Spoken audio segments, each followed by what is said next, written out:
ಈ ಫೋಟೋವನ್ನು 70 ವರ್ಷಗಳ ಹಿಂದೆ ತೆಗೆಯಲಾಗಿತ್ತು, ಅಂದರೆ 1952ನಲ್ಲಿ. ಆ ವರ್ಷ ಪರ್ವತಾರೋಹಿಗಳು ಮೌಂಟ್ ಎವರೆಸ್ಟ್ ಅನ್ನ ಬೇರೆ ಯಾವ್ಯಾವ ದಾರಿಯಿಂದ ಹತ್ತಬಹುದು ಎಂದು ಚೆಕ್ ಮಾಡ್ತಿರ್ತಾರೆ. ಈ ಟೀಮ್ನಲ್ಲಿ ಎಡ್ಮಂಡ್ ಹಿಲರಿ ಅವರು ಇರ್ತಾರೆ. ಇವರು ಟೆಸ್ಸಿಂಗ್ ನಾರ್ಗೆ ಜೊತೆ ಮೌಂಟ್ ಎವರೆಸ್ಟ್ ಅನ್ನ ಹತ್ತಿದಂತ ಮೊದಲ ವ್ಯಕ್ತಿಗಳಾಗಿರ್ತಾರೆ. ಅಂಡ್ ಇವರು ಎರಿಕ್ ಶಿಪ್ಟನ್, ಇವರೇ ಮೊದಲು ಯತಿಯ ಫುಟ್ ಪ್ರಿಂಟ್ ಫೋಟೋ ಅನ್ನ ತೆಗೆದಿದ್ದು. ಇವರ ಜೊತೆ ಡಾಕ್ಟರ್ ಮೈಕಲ್ ವಾರ್ಡ್ ಕೂಡ ಇರ್ತಾರೆ. ಇವರೆಲ್ಲ ಒಂದು ವಿಚಿತ್ರ ಫುಟ್ ಪ್ರಿಂಟ್ ಅನ್ನ ನೋಡ್ತಾರೆ. ಈ ಟೈಮ್ನಲ್ಲಿ ಅವರಿಗೆ ಮೆಷರ್ ಮಾಡಲು ಟೇಪ್ ಇಲ್ಲದ ಕಾರಣ ಅವರು ತಂದಿದ್ದ ಐಸ್ ಸ್ಪೀಕರನ್ನು ಇಟ್ಟು ಮೆಷರ್ ಮಾಡ್ತಾರೆ. ಯಾಕೆಂದರೆ ಆ ಒಂದು ಫುಟ್ ಪ್ರಿಂಟ್ ಎಷ್ಟು ದೊಡ್ಡದಾಗಿದೆ ಎಂದು ಗೊತ್ತಾಗಲಿ ಅಂತ. ಈ ಫೋಟೋವನ್ನು ಪಬ್ಲಿಷ್ ಮಾಡಿದ ನಂತರ ಇಡೀ ಪ್ರಪಂಚ ಈ ಒಂದು ಫೋಟೋದ ಬಗ್ಗೆ ಮಾತನಾಡಲು ಶುರು ಮಾಡುತ್ತದೆ. ನ್ಯೂಸ್ ಪೇಪರ್ಗಳಲ್ಲಿ, ಸೈನ್ಸ್ ಮ್ಯಾಗಝೀನ್ಗಳಲ್ಲಿ, ಅನೇಕ ಜರ್ನಲ್ಗಳಲ್ಲಿ ಇದರ ಫೋಟೋವನ್ನು ಹಾಕಲಾಗುತ್ತದೆ. ಇನ್ನು ಎಷ್ಟೋ ಜನ ನೇಪಾಳಕ್ಕೆ ಹೊಡ್ತಾರೆ ಈ ಒಂದು ಯತಿಯನ್ನು ನೋಡೋದಕ್ಕೆ. ನೇಪಾಳ ಗೌರ್ಮೆಂಟ್ ಎಲ್ಲರಿಗೂ ಕೂಡ ಲೈಸೆನ್ಸ್ ಕೊಡುತ್ತೆ ಈ ಯತಿಯನ್ನು ಬೇಟೆ ಆಡಬೇಕು ಎಂದು. ಯತಿ ನಿಜವಾಗ್ಲೂ ಇದೆಯಾ ಇಲ್ವಾ, ಈ ಯತಿ ಹುಟ್ಟಿದ್ದಾದರೂ ಹೇಗೆ, ಇದರ ಬಗ್ಗೆ ಕಂಪ್ಲೀಟಾಗಿ ಈ ವಿಡಿಯೋದಲ್ಲಿ ಹೇಳ್ತೀನಿ. ಸೊ ವಿಡಿಯೋವನ್ನು ಕೊನೆವರೆಗೂ ನೋಡಿ.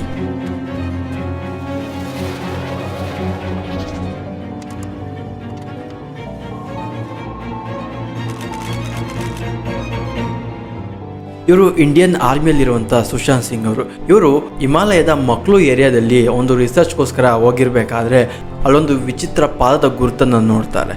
ಇದನ್ನು ಅವರ ಜೊತೆ ಬಂದಿದ್ದಂತಹ ಶರ್ಪಾ ಅವರಿಗೆ ತೋರಿಸ್ತಾರೆ.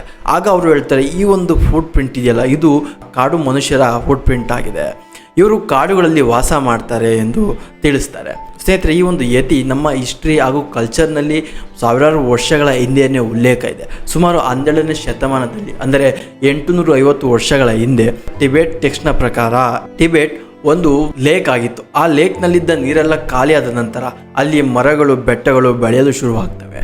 ಆ ಒಂದು ಬೆಟ್ಟದಲ್ಲಿ ಟಿಬೆಟ್ನ ಜನಾಂಗ ಸೃಷ್ಟಿಯಾಗುತ್ತದೆ. 2 ಕುಟುಂಬಗಳಿರ್ತವೆ.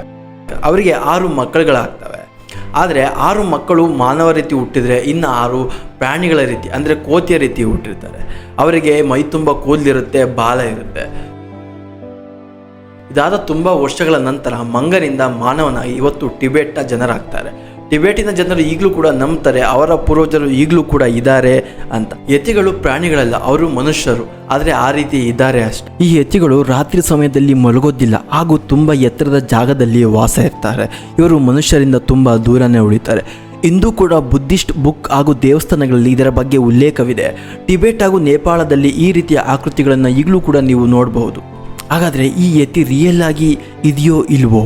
ಈ ಒಂದು ಯತಿ ಇದೆ ಅನ್ನೋದಕ್ಕೆ ಪ್ರೂಫ್ ಈ ಒಂದು ಫುಟ್ ಪ್ರಿಂಟ್. ಈ ಫುಟ್ ಪ್ರಿಂಟ್ ತೆಗೆಯೋಕ್ಕಿಂತ ಮುಂಚೆನೆ ಚಾರ್ಲಸ್ ಆರ್ವರ್ಡ್ ಅನ್ನೋರು ಇದೇ ರೀತಿ ಫುಟ್ ಪ್ರಿಂಟನ್ನು ನೋಟಿಸ್ ಮಾಡಿದರು. ಆ್ಯಂಡ್ ನಾನು ನೋಟಿಸ್ ಮಾಡಿದ್ದೀನಿ, ನಮ್ಮ ಚಾನಲ್ನನ್ನು 97% ಜನ ಸಬ್ಸ್ಕ್ರೈಬ್ ಮಾಡದೆ ನೋಡ್ತಿದ್ದಾರೆ. ದಯವಿಟ್ಟು ನಿಮ್ಗೇನಾದರೂ ಈ ರೀತಿ ವಿಡಿಯೋಸ್ಗಳು ಇಂಟ್ರೆಸ್ಟ್ ಅನಿಸಿದ್ರೆ ದಯವಿಟ್ಟು ಚಾನಲ್ಗೆ ಸಬ್ಸ್ಕ್ರೈಬ್ ಮಾಡಿ. ಹಾಗೂ ಈ ವಿಡಿಯೋ ನಿಮಗೆ ಸ್ವಲ್ಪ ಇನ್ಫಾರ್ಮೇಟಿವ್ ಅನಿಸಿದ್ರೆ ಚಾನಲ್ಗೆ ಲೈಕ್ ಮಾಡಿ. ಈ ಒಂದು ಯತಿಯ ಪಾಪ್ಯುಲಾರಿಟಿಯಿಂದ ಅನೇಕ ಬುಕ್ಸ್ಗಳು, ಕಾರ್ಟೂನ್ಸ್ಗಳು, ಮೂವೀಸ್ಗಳು ಕೂಡ ಬಂದವು.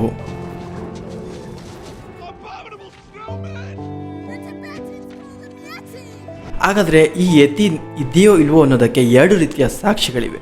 ಒಂದು ಅಲ್ಲಿನ ಜನರು ಹೇಳುವಂತಹ ಕಥೆಗಳಾಗಿರ್ಬೋದು, ಅದರಲ್ಲಿ ಬರುವಂಥ ಯತಿ. ಹಾಗೂ ಇನ್ನೊಂದು ಪ್ರೂಫ್ ಅಂದರೆ ಯತಿಯ ಒಂದು ಫುಟ್ ಪ್ರಿಂಟ್, ಯತಿಯ ಕೈ ಹಾಗೂ ಯತಿಯ ಸ್ಕಲ್. ಈ ಫುಟ್ ಪ್ರಿಂಟ್ಗಳ ಬಗ್ಗೆ ನೋಡೋಣ. ಡಾಕ್ಟರ್ ಮೈಕಲ್ ವಾರ್ಡ್ ಹೇಳ್ತಾರೆ, ಈ ಒಂದು ಫುಟ್ ಪ್ರಿಂಟ್ ಒಬ್ಬ ಮನುಷ್ಯನದಾಗಿದೆ ಎಂದು.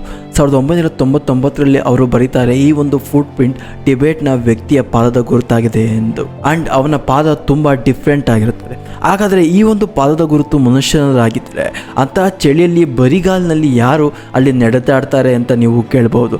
ಇದಕ್ಕೆ ಡಾಕ್ಟರ್ ಮೈಕಲ್ ಅವರೇ ಬರೀತಾರೆ, ನಮ್ಮ ಎಕ್ಸ್ಪೀರಿಯನ್ಸ್ನ ಪ್ರಕಾರ ಭೂತಾನ್ ಹಾಗೂ ನೇಪಾಳದ ಅನೇಕ ಟ್ರೈಬ್ ಜನರು ಈಗಲೂ ಕೂಡ ಬರಿಗಾಲಿನಲ್ಲಿ ನಡೆದಾಡ್ತಾರೆ ಎಂದು.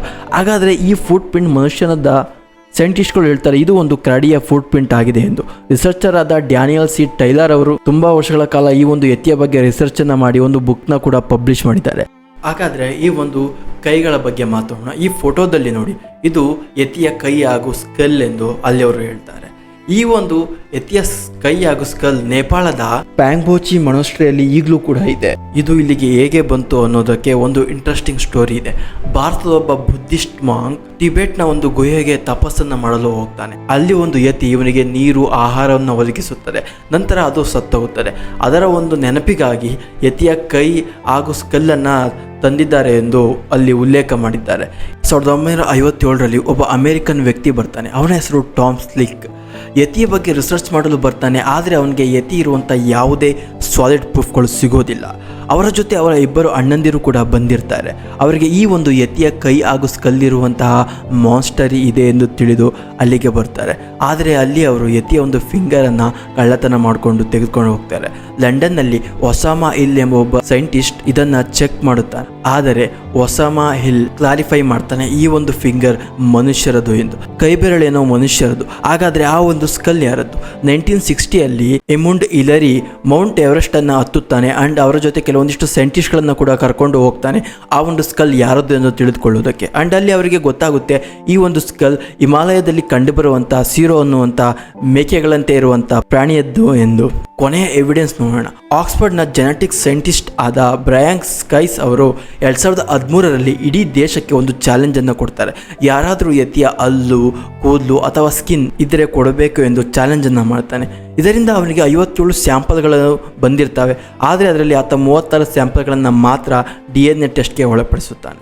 ಇದರಲ್ಲಿ ಅನೇಕ ಸ್ಯಾಂಪಲ್ಗಳು ಪ್ರಾಣಿಗಳದ್ದಾಗಿರ್ತವೆ. ಕರಡಿ, ಕಾಗೆ, ಕುದುರೆಗಳದ್ದಾಗಿರುತ್ತದೆ. ಆದರೆ 2 DNA ಸ್ಯಾಂಪಲ್ಗಳು ಮಾತ್ರ ತುಂಬ ಡಿಫ್ರೆಂಟ್ ಆಗಿರ್ತವೆ.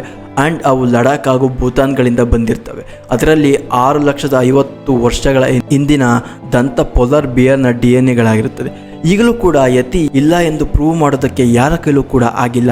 ಮೇ ಬಿ ನಮಗೆ ಸಿಕ್ಕಂಥ ಪ್ರೂಫ್ಗಳು ಬೇರೆ ಪ್ರಾಣಿಗಳದ್ದಾಗಿದ್ದಾವೆ ಎಂಬ ತಕ್ಷಣ ಯತಿ ಇಲ್ಲವೇ ಇಲ್ಲ ಎಂದು ಡಿಸೈಡ್ ಮಾಡೋದಕ್ಕೆ ಆಗೋದಿಲ್ಲ.